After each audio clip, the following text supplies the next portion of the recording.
2020. Oh, reses sebelumnya di mana aja tuh? Reses ini kita hari ketiga dari yang dijadwalkan. Jadi reses untuk tahun ini tuh kita ada 8 hari yang udah dijadwalkan dengan 18 titik rencananya. 16.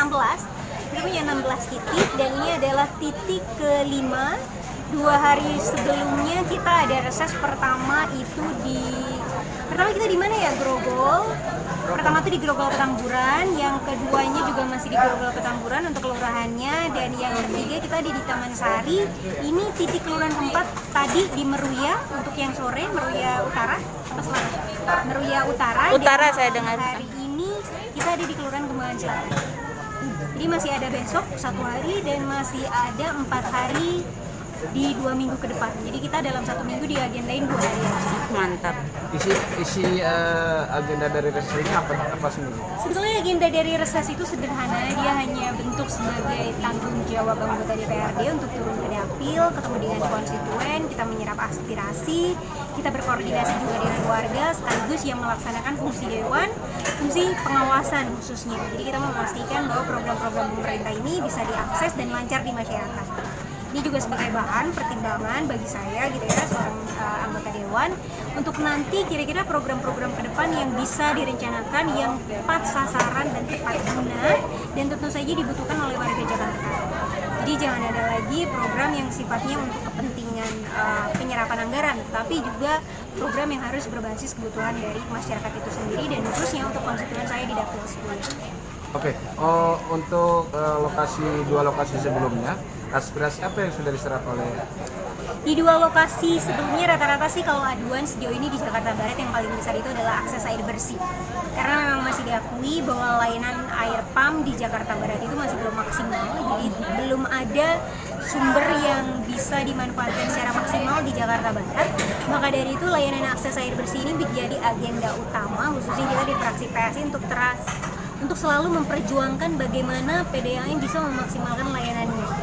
Karena tahun ini PDAM itu kontraknya kalau tidak salah memang harus selesai dalam 2 tahun ke depan. Nah, mumpung masih ada waktu kolaborasi, jadi kita berharap layanan akses air bersih ini sudah bisa dilakukan sesuai target RPJMD selama sebanyak 70%. Jadi sejauh ini target layanan air bersih belum mencapai apa yang sudah direncanakan di RPJMD. Oke, tadi Teh kami ketahui sedikit background Teh sebagai jurnalis. Kenapa sih memilih terjun ke dunia politik?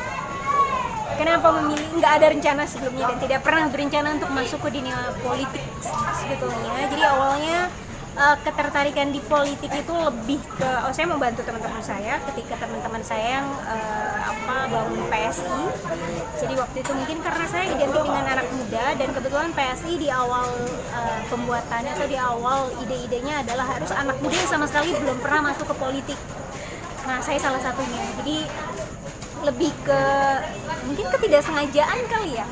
Saya juga nggak pernah ada rencana untuk mencalonkan diri jadi anggota dewan, tetapi realitasnya di lapangan, kuota pencalegan sendiri untuk perempuan itu masih kurang peminatnya. Jadi meskipun kita punya kebijakan 30% kuota perempuan untuk calon legislatif, tetapi pada faktanya di lapangan untuk mendapatkan caleg perempuan itu ternyata masih sulit, dan akhirnya untuk mengisi kekosongan atau untuk melengkapi kuota 30% perempuan itu, akhirnya saya mengikuti perintah partai.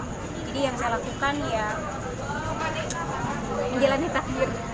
Oke, harapannya setelah menjadi seorang politikus, anggota DPRD Komisi B, apa nih Kak?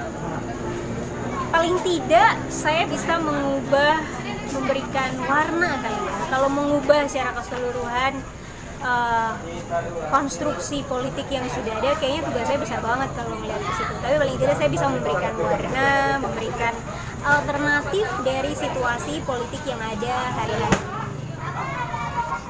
Dengan acara reses ini harapannya apa ke rakyatnya?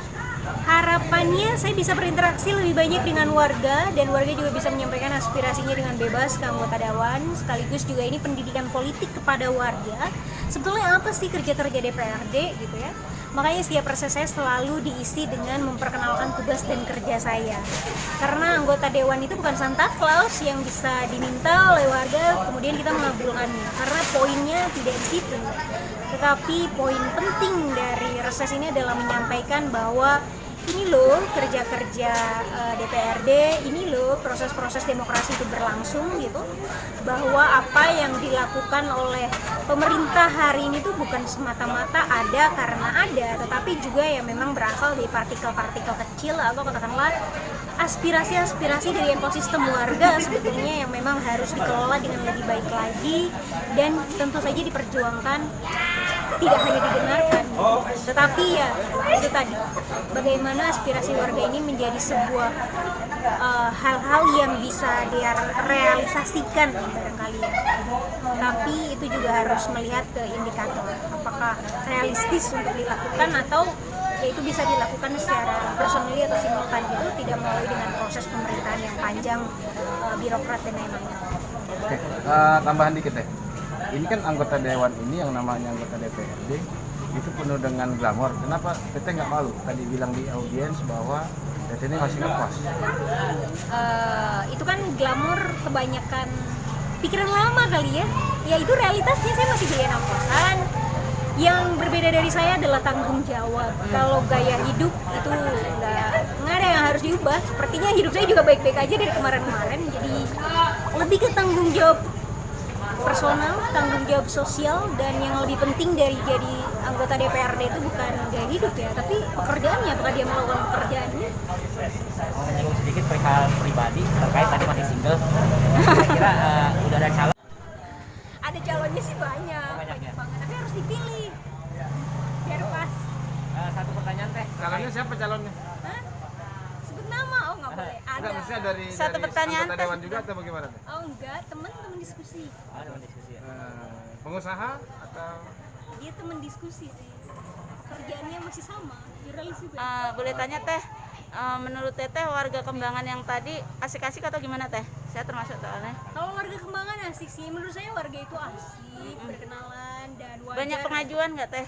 Pengajuan, saya juga belum baca sih, tapi saya lihat formnya pada diisi kok. Nanti saya isi lagi, nanti saya baca. Biasanya lebih saya membaca sekaligus mendetailkan karena biasanya aspirasi warga itu lebih bersifat global gitu ya. Iya. Biasanya warga nyatetnya tolong dong dikeruk kali, kan saya nggak tahu itu kali yang mana, di mana, berapa panjangnya gitu. Jadi nanti akan ditindaklanjuti biasanya oleh. udah cukup? Satu lagi terkait presentasi untuk masalah terkait presentasi untuk masalah aspirasi yang ditampung, kira-kira dari keyakinan Teteh sendiri apakah bisa 100% terrealisasikan atau Kalau 100% nggak bisa sih, tapi 70% itu biasanya di TL karena kebanyakan warga dia kan yang berhubungan dengan kehidupan sehari-hari, kayak misalnya akses air bersih atau selokan yang nggak dikeruk atau misalnya KJP, dan aduan KJP itu biasanya lebih banyak sih. Jadi warga memang ada persoalan sama KJP.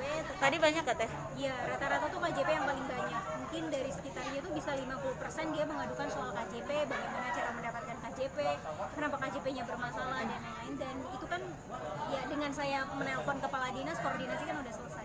satu pertanyaan terakhir Teh terkait untuk di musim penghujan ini kira-kira apa yang dilakukan oleh Teteh sebagai anggota DPR, Komisi B. Sebetulnya yang sangat disayangkan itu untuk penanganan hujan atau banjir ini tuh nggak di komisi saya pertama, karena dia masuknya di komisi B, sementara saya di komisi B.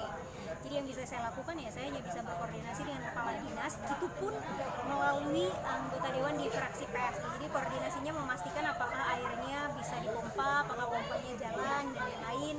Yang belum bisa saya lakukan untuk penanganan banjir ini adalah menganggarkan anggarannya berapa besar dan lain-lain, karena memang saya tidak memasuki komisi kan untuk pembahasan. Jadi ya kalau untuk penanganan mungkin oke, tetapi kalau untuk penganggaran saya minta maaf, nggak di komisi saya.